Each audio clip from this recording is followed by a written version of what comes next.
हाँ, तो मेरा क्या कैसा क्या पता चला, कुछ दोष वगैरह का क्या है? आपका पूर्व जन्म का कोई दोष नहीं है। कोई नहीं है। कोई दोष नहीं है। और अभी कोई ऐसा है नहीं कि कोई ऐसा कन्या दोष हो पशु, पर एक छोटा सा है तो उसको उपाय बताते हैं। हाँ बता दीजिए, खुल के बता दो, मैं बुरा नहीं मानूंगा। आपको बता देते हैं। तो क्या बचपन में कोई बिल्ली आपके हाथ से मरी हुई है क्या? बिल्ली तो नहीं मरी थी, लेकिन एक दिन गुस्से में 1.5-2 साल पहले, हाँ।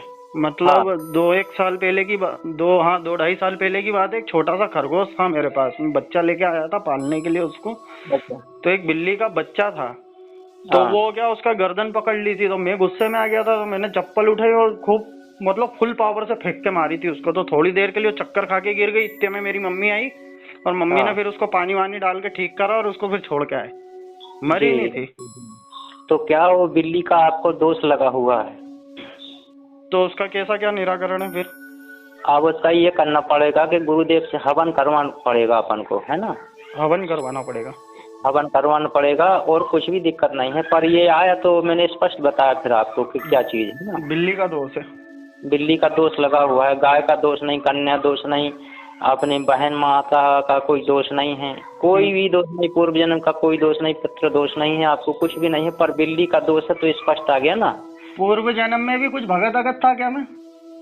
और वो तो नहीं, मैंने अभी प्रयास किया है देखने का, वही देख अच्छा लेंगे। पर क्या है जो आपको मैं बता रहा हूँ वो हाँ। सच में तो वही निकला ना। अच्छा अच्छा, हाँ वही बिल्ली का सही बोला आपने। बाकी वो मरी नहीं थी, मारा था मैंने उसको, लेकिन मरी नहीं थी बड़ा गुस्से था, में। पर क्या है कि उसकी आत्मा में आघात किया है आपने। और बच्चा था छोटा सा, बड़ी भी नहीं थी वो। उसी कारण से। हाँ वही दिक्कत आ रही है मेरे को लगे। नहीं तो वही आप भी बोल रहे हो ऊर्जा बहुत है, आज्ञा चक्र में भी 100% के आसपास पहुंच गई है, तो मतलब इतना तो दिखना चाहिए अपने को। वो दोष तो के ये कारण ही शायद दिक्कत आ रही है कुछ, है ना?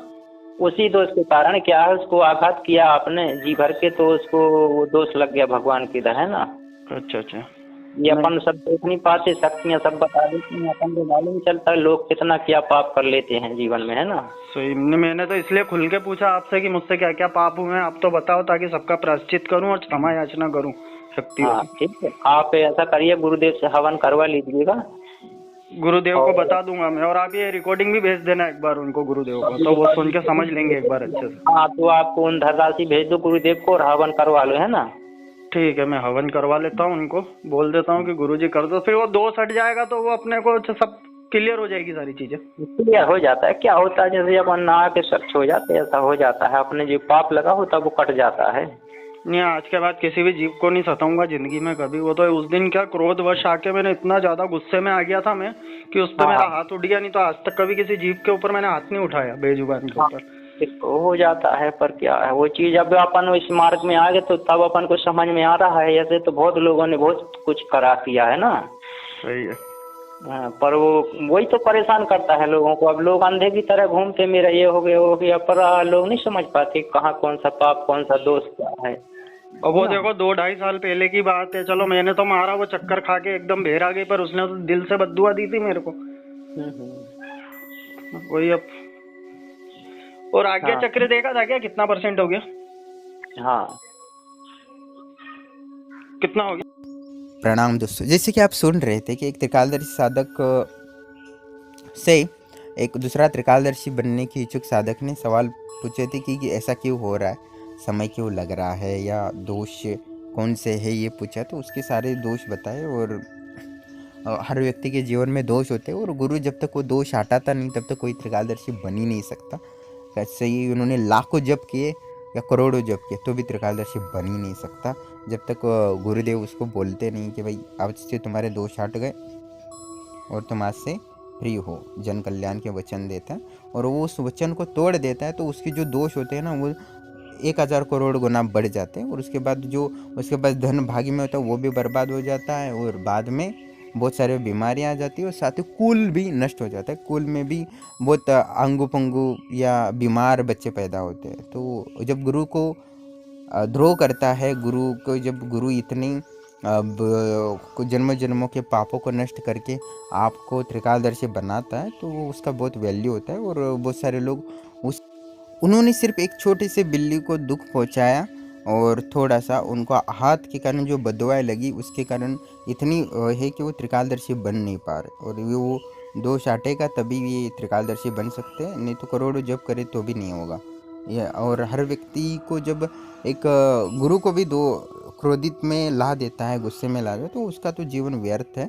और हमें जो त्रिकालदर्शी साधक ने धोखा दिया है वो हमारे से भी बढ़कर जब तक गुरु को शरण नहीं करेगा, उनकी सेवा नहीं करेगा, तब तक उसका दुख मिटेगा नहीं। इस जन्म में जितना भी उसके भाग्य में धन था वो सारा धन निकल गया है, जो स्वास्थ्य था वो भी निकल गया है, और अगले कई जन्म तक वो कंगाली ही जीवन बीतेगा, भिखारियों जैसा। तो बहुत सारे दुखों का अभी सामना करना है और हम उसके बारे में वीडियो देखेंगे। अभी उसकी कर्ण पिशाचनी ही उसकी कर्ण पिशाचनी उसको अभी उसकी अड्डियाँ छूस रही है धीरे धीरे करके। पहले वही कर्ण पिशाचनी उसको प्रसिद्धि दे रही थी, धन दे रही थी, मान सम्मान दे रही थी, लोगों का पुण्य करने का मौका दे रही थी। अब वही कर्ण पिशाचनी अभी उसके जान पे बैठी है। अब कि धीरे धीरे करके उसकी हड्डियाँ गलने लगेंगी और जो चेहरा है ना वो विद्रूप होने लगा, एकदम देख के भी लोग डरने लगे। अब देखते हैं उसके परिवार वाले क्या करेंगे उसका देख के। धन्यवाद। और सभी से यही विनती है कि जो प्राणी हो या कोई भी हो उसको दुख ना पहुंचाएं, उसका दुख आपको फिर लौट के आता है। मच्छर भी हो या कीड़े मकोड़े हो, उनको कभी दुख नहीं पहुंचाना चाहिए।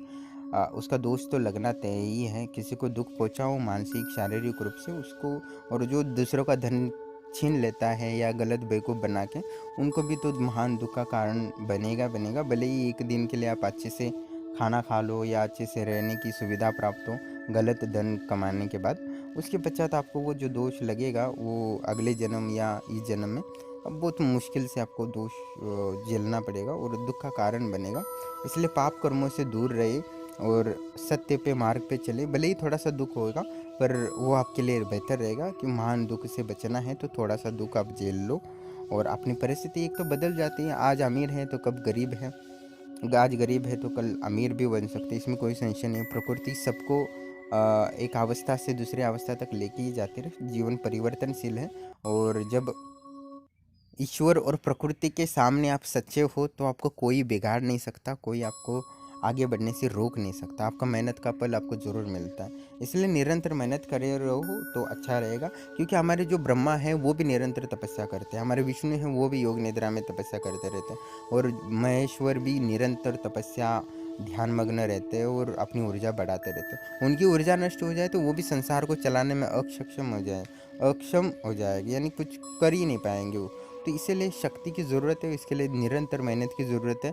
और हर व्यक्ति को सुखी रहना है तो निरंतर मेहनत करे और पाप कर्मों से दूर रहे, किसी को दुख ना पहुंचाए, ये वास्तविकता है। और किसी को निःशुल्क में अपने पाप कर्म का स्कैनिंग करवाना है तो निःशुल्क में वो त्रिकालदर्शी साधक का नंबर है, आप उससे बात कर सकते हो, कोई शुल्क नहीं है। यही सब लोग बताने के लिए 10,000 तक लेते हैं और हमें 1 रुपया भी नहीं ले रहे हैं। तो ब्रह्मलोक आश्रम के सेवाओं का लाभ ले और अपने जीवन को और बेहतर बनाएं और हमें सेवा करने का एक मौका दें। धन्यवाद।